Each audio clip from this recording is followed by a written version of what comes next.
So I want to talk about how there's a whole lot of people out there on the left who are just completely misreading the room at this particular moment in time. We saw Mamdani become the mayor of New York, and he did so because he leaned into progressive ideas, and he did so in an unapologetic way. He won because he went out there and talked about affordability, talked about the cost of living, talked about healthcare, talked about the things that people are facing each and every day. He's a relatable person. He's authentic. He didn't apologize for being a democratic socialist. He didn't apologize for being a Muslim. He leaned into who he was and he owned it. And people appreciated that about him. We had the same thing happen down here in Tennessee with Aftyn Behn. Aftyn Behn may not have won the special election, but she started a movement here in Tennessee. She took a plus 22 Republican district and brought it all the way down to 8. It's like a 14-point swing to the left. That's massive. Trust me, folks, anyone out there who is in a single-digit Republican district, they're sweating at the moment because they realize there's a tide changing. And if that tide can change in Tennessee, it can change anywhere. But it boils down to people wanting someone who's authentic, someone who's real, someone who will get out there and talk to them like human beings, someone who will talk about the issues, the things they're struggling with every day. We just have to get back to talking about the most simple of things, the things that we all have in common. No matter what culture war you fight, no matter what other political arguments you get caught up in, and no matter how hard in the paint you argue with someone, you and that person still have things in common that you just want to be able to feed your family. You just want to be able to take care of yourselves. You just want to be able to do better in this world. We all have those things in common. And when you have candidates speaking to that, then that's how movements get started. But there's people out there that are badly misreading the room on this one. And they're saying things like, well, maybe if the Democrats had ran a centrist in Tennessee, maybe if they'd have done that, then if Aftyn Behn had been more of a centrist, then maybe she would have won. I could not disagree with that more. There is no way in hell that I could possibly disagree with that, because I do believe if they had have ran a centrist Democrat, I believe Matt Van Epps would have won by double digits. I don't think you would have seen the swing. I don't think you would have seen the movement, because people now wants to see politicians held to account. They want to know the people they're taking their money from. They don't want to support people who's taking AIPAC money and taking all this dirty, corrupt money. They don't want to see people who are controlled. They want to see people who is more like them and someone who is more authentic. Now, here we are again. I'm about to play some Stephen A. Smith here. And he's trying to explain to Gavin Newsom how Gavin Newsom needs to do to get over the finish line. I would never take my political advice from Stephen A. Smith. And yes, I do realize before I play this clip that it's a little bit grainy. That's the way that I found it. I found it in several different places and it was grainy. So I just came to the conclusion that maybe that's how it was recorded. But what's more important here is the idiocy that he once again spews. Well, listen, I don't. And I'm being totally honest. I would hope otherwise. I will tell you something that I've said to many people about Gavin Newsom. His only shot is to move to the center.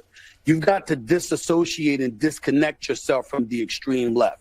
If Mamdani is a socialist and that's the way he's going to stay, that's the mayoral position in New York City, okay? That's not necessarily what Cheryl did in New Jersey or what Spanberger did in Virginia, even though they're Democrats. They're considered to be more moderate. When you have moderates in office, a willingness to negotiate and work across the aisle, when you've got representatives like Ro Khanna in California, who's talked about reaching across the aisle and working on both sides of the aisle, working with your adversaries in order to get things done that's in the best interest of the American people. Again, you have a president that prides himself on being a deal maker. Flatter me, sure, I want you to do that, but also come up with some ideas that I can stomach. If you're willing to give me some of what I want, I'm willing to give you some of what you want. Gavin has a big problem. And it's not going to be possible with the extreme left. It is with. I can't believe that he said when you have moderates in office. We don't have moderates in office. We have an authoritarian regime. And I don't throw that word around loosely. I got the definition laying right here on my desk so that when I use it, I can come behind it and say, we have an administration that is favoring strict obedience to authority, especially at the expense of personal freedom. That's what we're up against. We're up against fascism, which by definition is a governmental system led by a dictator having complete power, forcibly suppressing opposition and criticism, regimenting all industry, commerce, etc., and emphasizing an aggressive nationalism and often racism. That is what we're up against. We don't have moderates in office. And you're not going to beat Donald Trump and this extreme regime by being moderate, middle of the road. You cannot set back. This is the moment in the Tyson Holyfield fight where the ear got bit off, okay? You might have started off in a boxing match, and maybe you were going to see who could, make it 12 rounds without getting knocked out, and maybe you had judges sitting there scoring it at one point. But once he bit his ear off, spit it on the floor, and came at him, they were in a fight at that point. And that's where we're at. We're in a fight right now. You're not going to be able to set back at this point when your ear has just been bit off your head and spit on the floor. You can't sit there and go textbook Marcus of Queensbury now that you have got your ear bit off. We've got our ear bit off. That's what's happened to us. And you cannot approach this from let's do this middle of the road thing here. Let's learn how to adapt to fascism. Let's learn how to adapt to this dictator. Let's learn how to adapt to him pardoning criminals. Let's learn how to adapt to everything that Pete Hegseth is doing in the Caribbean. Let's just learn how to adapt to that. No, you don't learn how to adapt to this stuff. You have to stand up against it, and you have to stand up loud against it.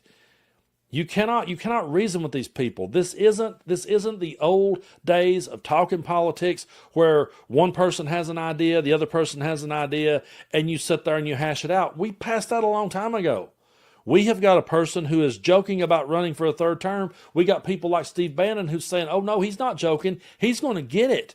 We're going to make sure that he remains in power for 1 or 2 more terms. Can you imagine 2 more of these with Donald Trump? And if J.D. Vance or Marco Rubio or whoever comes next, if they've sat back and watched this unfold this entire time, do you think they're going to go peacefully in the night either? No, because they know they've got all the January 6ers who they pardoned.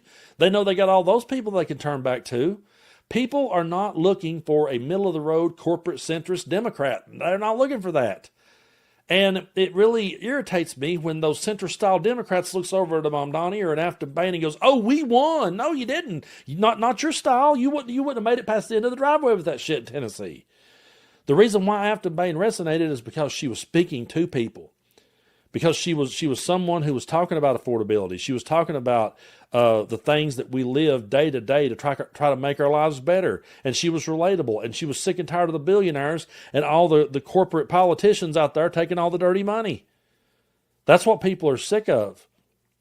And if this was a different era, there is a time, I would say this to Stephen A. Smith's face, there is a time when I said here on the channel, we gotta win over the moderates. We got to get those people in here. We got to get the independents and the moderates over here.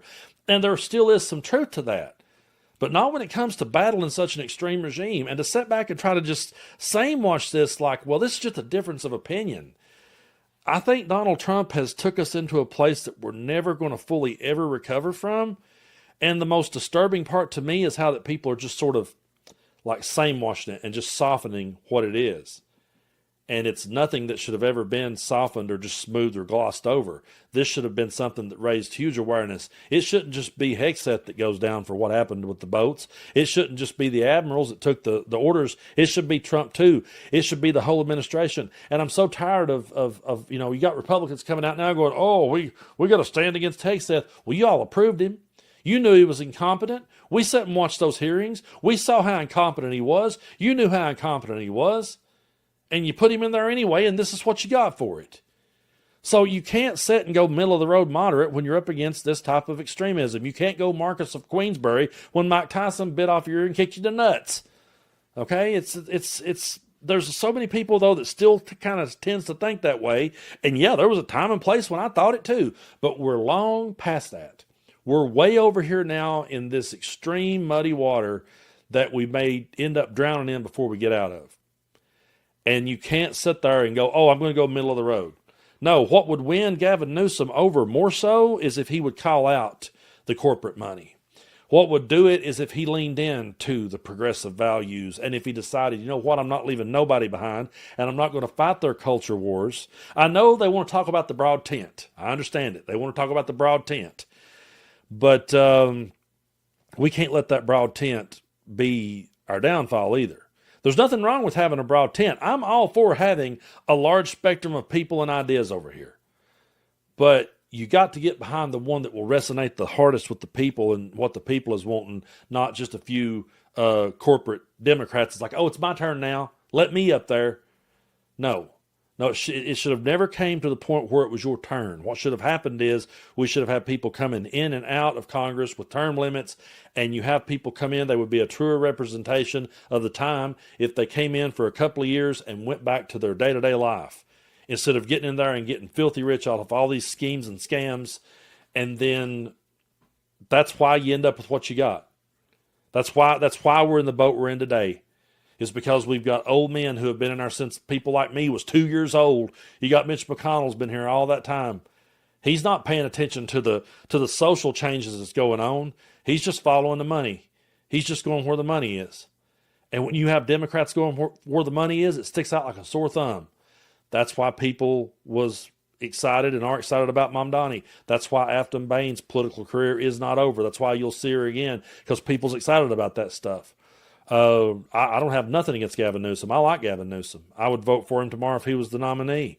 But I think he needs to lean harder he needs to pay more attention to the Aftyn Behns and the Mamdanis and quit worrying about the big tent and understand that there's people out there that are losing this for Democrats, and they're doing so because they think you can still play middle of the road with a guy who has took you way over to the right in extreme territory. We have to get back from that extremism, and you can't do it by fighting with kid gloves. You can't do it. Gavin himself says you got to fight fire with fire. Well, really laser in on how Aftyn Behn did it. Laser in on how Mamdani did it. And listen to what they were really saying and listen to what the people are saying. And you'll see real quickly that being a moderate, being a centrist is not going to work going forward.